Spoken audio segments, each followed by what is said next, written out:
ഞങ്ങളിന്ന് പോകുന്നത് സൗദി അറേബ്യയിലെ അബഹയിലേക്കാണ്. റിയാദിൽ നിന്നും 13 മണിക്കൂർ യാത്ര ചെയ്തിട്ട് വേണം അബഹയിലെത്താൻ. ലീം ഹോളിഡേയ്സ് എന്ന ട്രാവൽ ഗ്രൂപ്പിന്റെ കൂടെയാണ് ഞങ്ങൾ പോകുന്നത്. രാത്രി പുറപ്പെട്ട് രാവിലെ അബഹയിലെത്താനാണ് പ്ലാന്. രാത്രി ഉറങ്ങി എണീക്കുമ്പോഴുള്ള കാഴ്ചയാണിത്. വിജനമായ മരുഭൂമിക്ക് നടുവിലൂടെ നല്ല പളങ്ക് പോലെയുള്ള റോഡ്. കുറച്ച് അങ്ങോട്ട് എത്തിയപ്പോൾ രണ്ട് സൈഡിലും മലകൾ പോലെ കാണാൻ തുടങ്ങി. ചുരമൊക്കെ ഉള്ള സ്ഥലമാണ് അബഹ. അപ്പം അതുകൊണ്ടായിരിക്കും ഇങ്ങനെ ഈ രണ്ട് സൈഡിലും ഇതുപോലുള്ള മലകൾ കാണുന്നത്. ഓരോ മലയും കാണുമ്പോൾ നമ്മൾ വിചാരിക്കും ചുരം എത്താനായി എന്ന്. പക്ഷെ ചുരമൊന്നും എത്താനായിട്ടില്ല കേട്ടോ. കുറേ ദൂരം ഇനിയും പോകാനുണ്ട്. ഇതുപോലെ മലകളും മരുഭൂമികളുമായിട്ട് കുറേ നമുക്ക് പോകാനുണ്ട്. അതിനിടയ്ക്ക് കുറച്ചധികം വീടുകളുള്ള സ്ഥലങ്ങൾ കാണാം. വീണ്ടും പഴയ പോലെ തന്നെ ഇതുപോലുള്ള വീടുകൾ കാണാം കേട്ടോ. കുറേ വീടുകൾ ഒരുപാട് കൂടി നിൽക്കുന്നത് കാണാം. അത് കഴിഞ്ഞ് വീണ്ടും നമുക്ക് മരുഭൂമിയാണ് കാണുന്നത്. അതുപോലെ തന്നെ മലകളും. നമ്മൾ ബ്രേക്ക്ഫാസ്റ്റിന് ഇറങ്ങിയതാണ് ഇവിടെ. അബഹ എത്താറായപ്പോൾ നമ്മൾ ബ്രേക്ക്ഫാസ്റ്റൊക്കെ കഴിച്ച് നമ്മൾ നേരെ റൂമിലേക്ക് പോവാണ്. എന്നിട്ട് അവിടെ നിന്ന് ചെക്ക് ഇൻ ചെയ്തിട്ട് ഫ്രഷ് ആയിട്ട് ഇറങ്ങണം സൈറ്റ് സീയിങ് കാണാൻ വേണ്ടിയിട്ട്.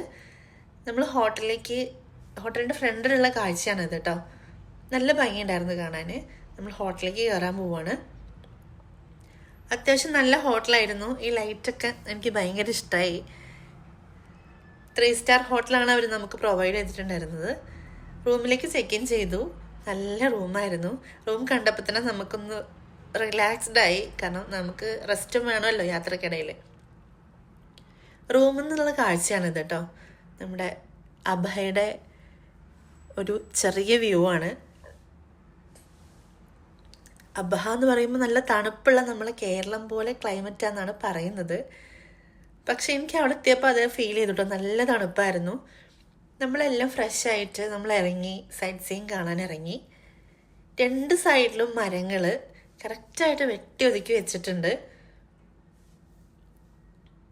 ഇതുണ്ടോ, നല്ല അടിപൊളി റോഡ്, രണ്ട് സൈഡിലും മരങ്ങൾ. നമ്മൾ ആ പച്ചപ്പ് കാണുമ്പോൾ തന്നെ നമുക്ക് കേരളത്തിന് ഓർമ്മ വരും.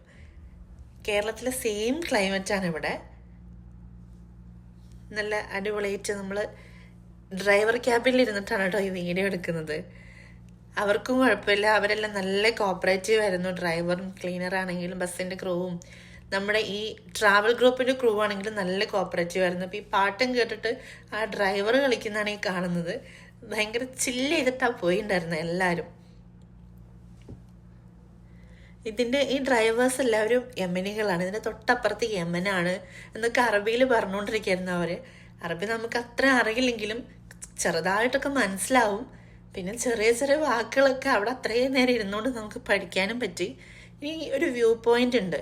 ആ വ്യൂ പോയിന്റ് ഒരു ചുരത്തിലൂടെ കയറിയിട്ട് വേണം പോകാൻ. പക്ഷെ അവിടേക്ക് ബസ് ആ വ്യൂ പോയിന്റിലൂടെ അബഹയിൽ എത്താൻ പറ്റില്ല. കാർ കൊണ്ടാണെങ്കിൽ ആ ചുരത്തിലൂടെ നമുക്ക് ചെറിയ ചുരമാണ്, ചെങ്കുത്തായ ചുരമാണ്. കാറൊക്കെ പോവും. പക്ഷെ ഈ ബസ് അത്യാവശ്യം വലിയ ബസ്സാണ്.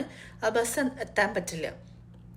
അപ്പം അതുകൊണ്ട് നമ്മൾ വ്യൂ പോയിന്റിൽ എത്തിയിട്ട് തിരിച്ചു പോരാന്നുള്ള പ്ലാനാണ്. അങ്ങനെ വ്യൂ പോയിന്റിലേക്ക് പോയിക്കൊണ്ടിരിക്കുകയാണ്. പോകുന്ന വഴിക്ക് കോട കാണുന്നുണ്ട് കേട്ടോ. നമ്മുടെ കേരളത്തിലാണല്ലോ നമ്മൾ കോട കണ്ടിട്ടുള്ളത്. അവിടെ ചെന്ന് കോട കണ്ടപ്പോൾ ഭയങ്കര സന്തോഷമായി. ഇതാണ് ചുരം എന്ന് പറയുന്നത്. ഭയങ്കര രസമല്ലേ കാണാൻ. നമ്മളൊന്നും കാണാത്ത വിചാരിക്കാത്ത ടൈപ്പ് ചുരം. കുറേ കുരങ്ങന്മാരുണ്ടായിരുന്നു. അവരായിട്ട് വെറുതെ ഇവരെല്ലാവരും കൂടെ കളിപ്പിക്കുന്നുണ്ടായിരുന്നു. ഒരു വെറൈറ്റി ടൈപ്പ് കുരങ്ങനാട്ടോ അത്. ഈ മൃഗശാലയിൽ മാത്രമേ ഞാനിത് കണ്ടിട്ടുള്ളൂ, ഇതുപോലുള്ള കുരങ്ങന്മാർ. ഇത് രാത്രി ആ ചുരത്തിൻ്റെ വ്യൂ ആണ്. പിന്നെ നമ്മൾ പോകുന്നൊരു വാക്വേയിലേക്കാണ്. ദബാബ് വാക്വേ എന്നാണ് പറയുന്നത്. എനിക്ക് തോന്നിയത് ഷിംലയിലെ മാൾ റോഡ് പോലെയൊക്കെ എനിക്ക് തോന്നി. കുറച്ച് കടകളും ചായക്കടകളും കോഫി ഷോപ്പ്, പിന്നെ അവരുടെ ചില ഡ്രസ്സുകൾ, അതുപോലുള്ള കടകളൊക്കെ. ഈ ചായക്കടകളൊക്കെ നല്ല ഭംഗിയായിട്ട് അലങ്കരിച്ച് വെച്ചിട്ടുണ്ട്. അതുപോലെ ലൈറ്റ് സിസ്റ്റവും നന്നായിട്ടുണ്ട്. അടിപൊളിയായിട്ട് തോന്നി എനിക്ക്. ഭയങ്കര രസമായിരുന്നല്ലേ ഇങ്ങനെ നടക്കാൻ. നമ്മളെല്ലാവരും അത്യാവശ്യം നന്നായിട്ട് ക്ഷീണിച്ചിട്ടുണ്ട്. പക്ഷെ ക്ഷീണമൊന്നും അതിൽ നടക്കുമ്പോൾ അറിയുന്നുണ്ടായിരുന്നില്ല. ഞങ്ങളവിടെ എത്തിയപ്പോഴത്തേനും അവിടുത്തെ പല കടകളും ക്ലോസ് ചെയ്തിട്ടുണ്ട്. പക്ഷെ അതൊന്നും അകത്തേക്ക് എടുത്തു വെച്ചിട്ടില്ല. ആരും ഒന്നും എടുക്കില്ല എന്നുള്ള വിശ്വാസത്തിൽ പുറത്തന്നെ ഇട്ടിട്ടാണ് കുറേ കടകൾ അങ്ങനെ ഉള്ളത്. ഇതാണ് കേട്ടോ ദബാബ് ദബാബ് സ്ട്രീറ്റ്, ഇതാണ് അതിൻ്റെ പേര്. ഞങ്ങൾ അവിടെ നിന്നൊരു കോഫിയൊക്കെ കഴിച്ച് പിന്നെ അവരുടെ ഒരു ഹെറിറ്റേജ് വില്ലേജ് ഉണ്ട്, അതാണ് ഇത്.